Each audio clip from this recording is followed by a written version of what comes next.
I feel like each week is just going to be a surprise of where I'm filming from, and your guess is as good as mine because I have no idea where I'll be next week. I cannot express how much of a mess my life is, but we just gotta keep barreling through, okay?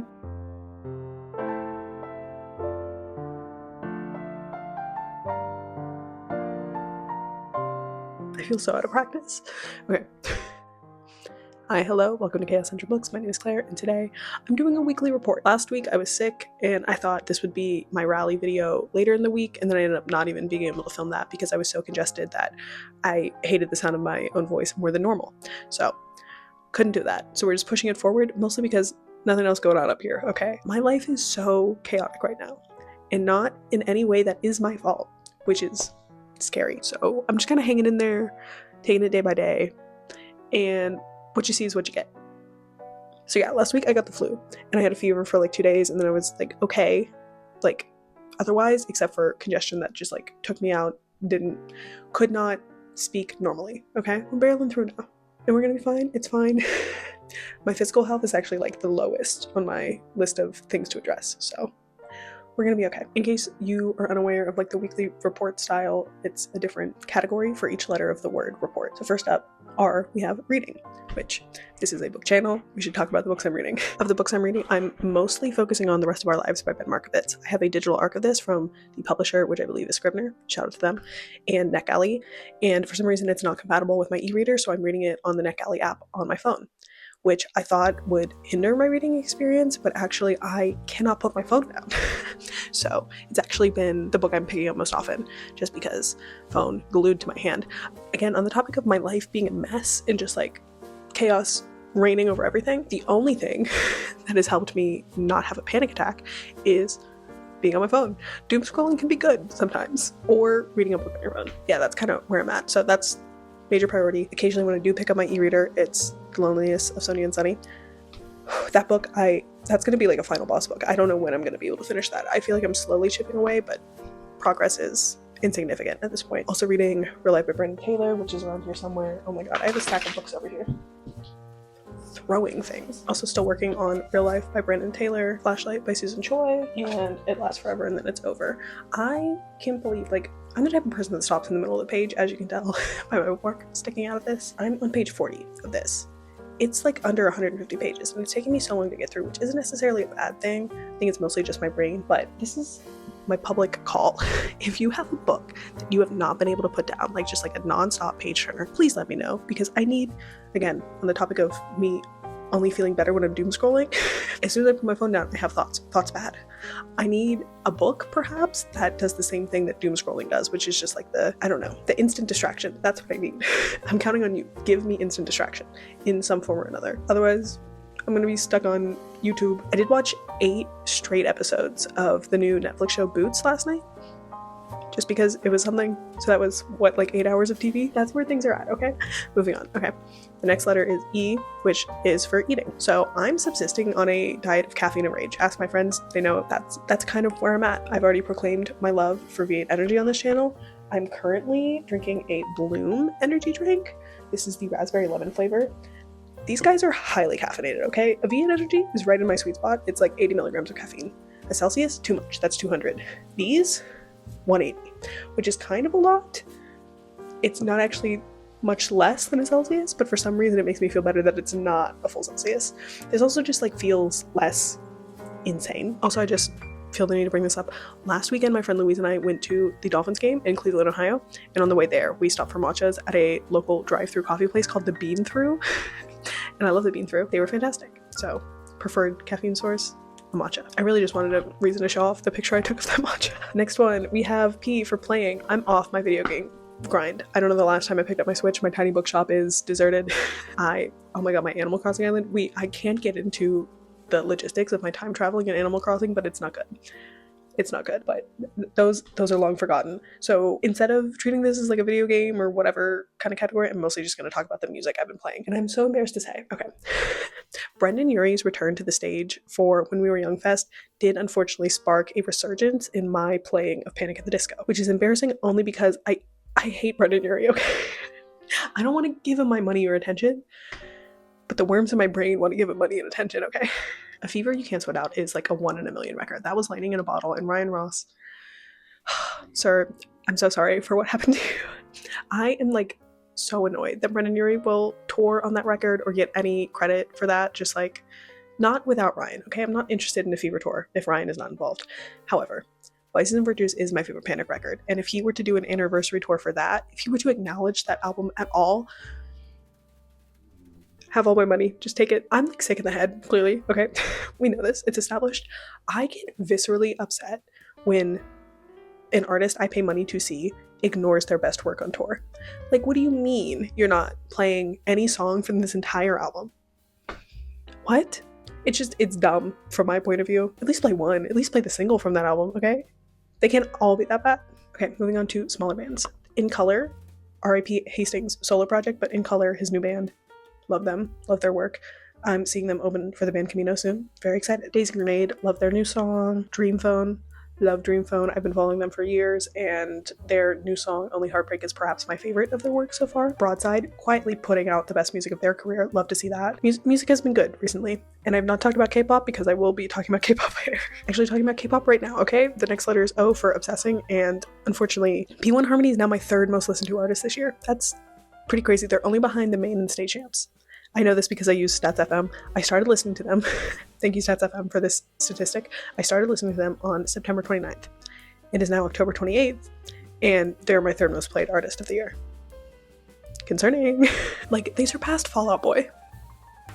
Little crazy. Concerning, perhaps. I genuinely think like this is how y'all felt when One Direction was releasing their video diaries for the X Factor.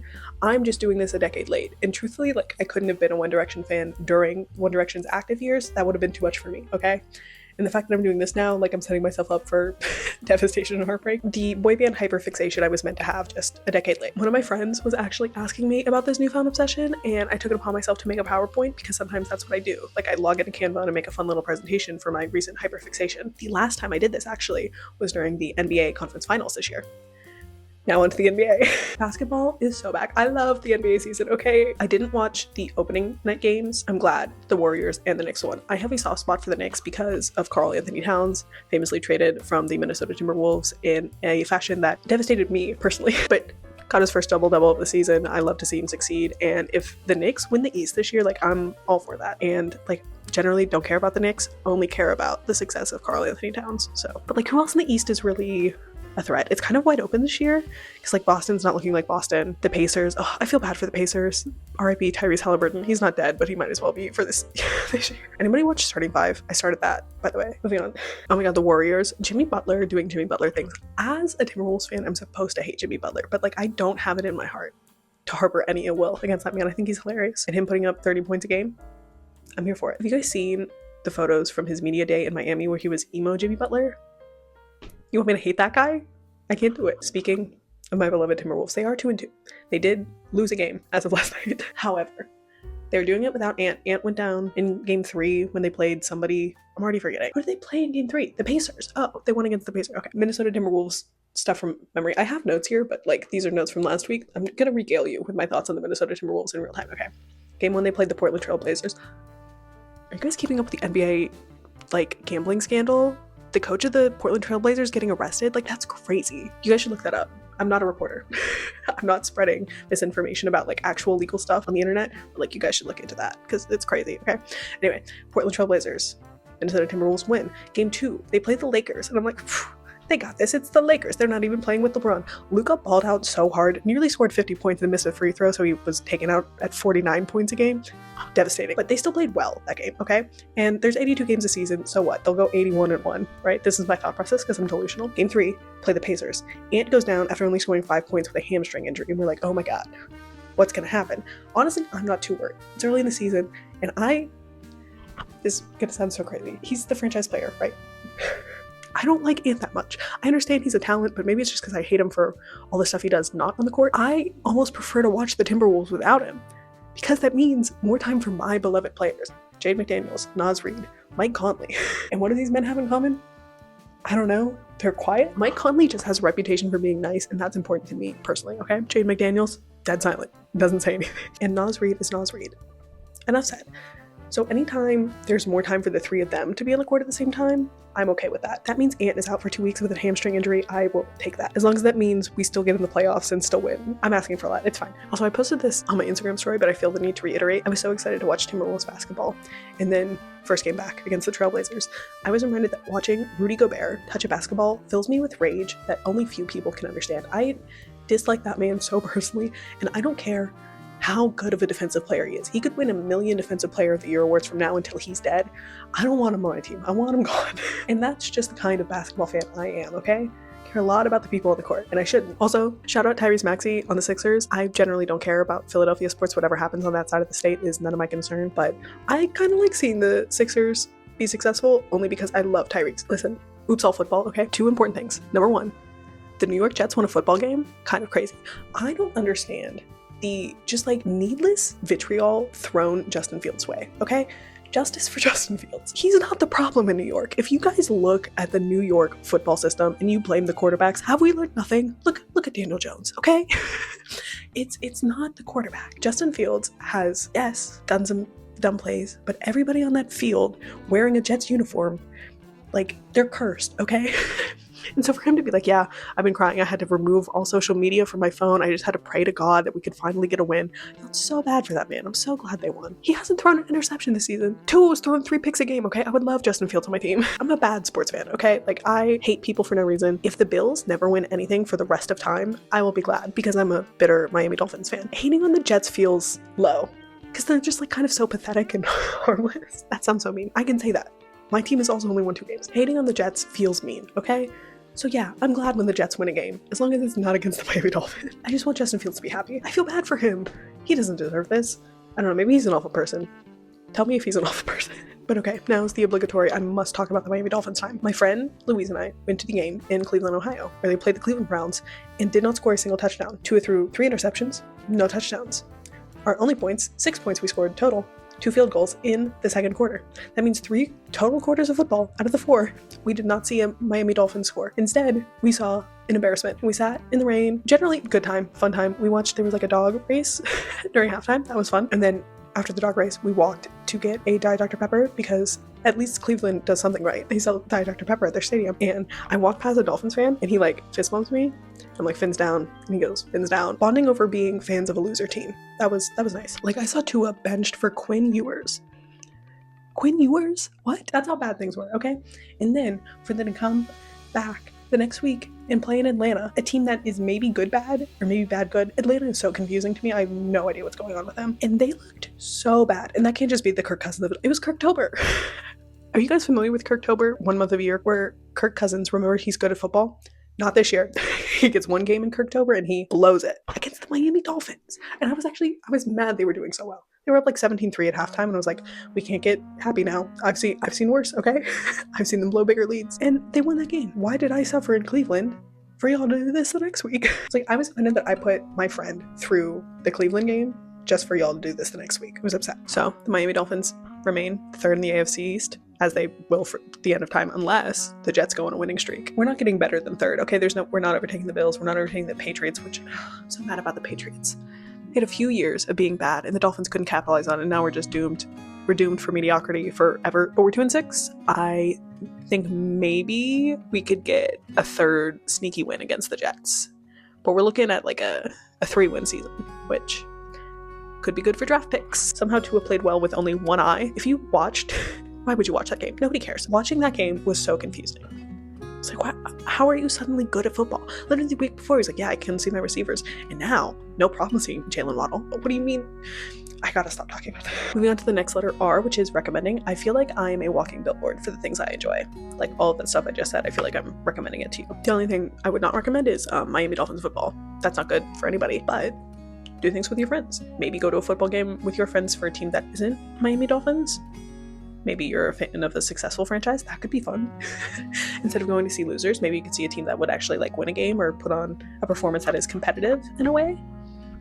Sounds like a good time. Take a road trip to Cleveland or some other small city near you within driving distance. Stuff like that. That's what I'm recommending.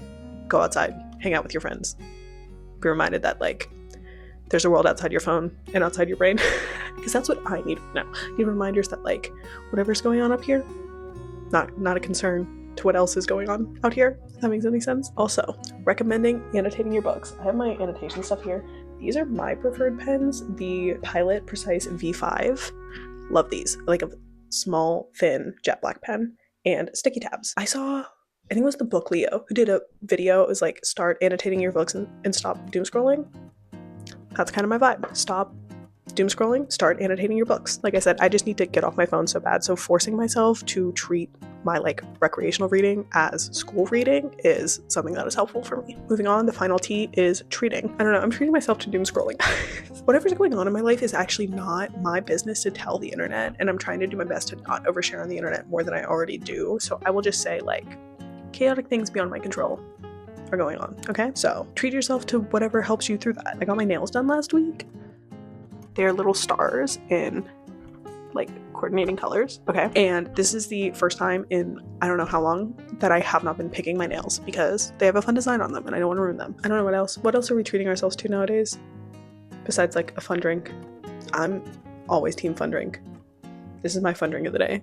Is this considered a fun drink? Is overly caffeinating yourself considered fun for other people? I don't know. On that note, thank you for watching. If you made it this far, this is something a little bit different, a little more miscellaneous chat than book related, but like I said, life is lifing right now. Hopefully we are back to our regularly scheduled programming next week, but truthfully, I cannot promise you anything. I don't know where I'm going to be next week. I don't know what my reading's going to look like. I don't know what my life is going to look like.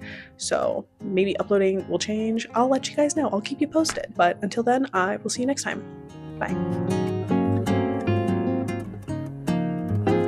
I don't know if this is of interest to anybody, but I will leave like my monthly hyperfixation playlist linked down below. My October one is mostly K-pop, but what else? We got band Camino on there. We got the band Edgehill. I don't know if anybody else is listening to Edgehill. Basically, like any Tennessee indie band, I'm kind of following along with.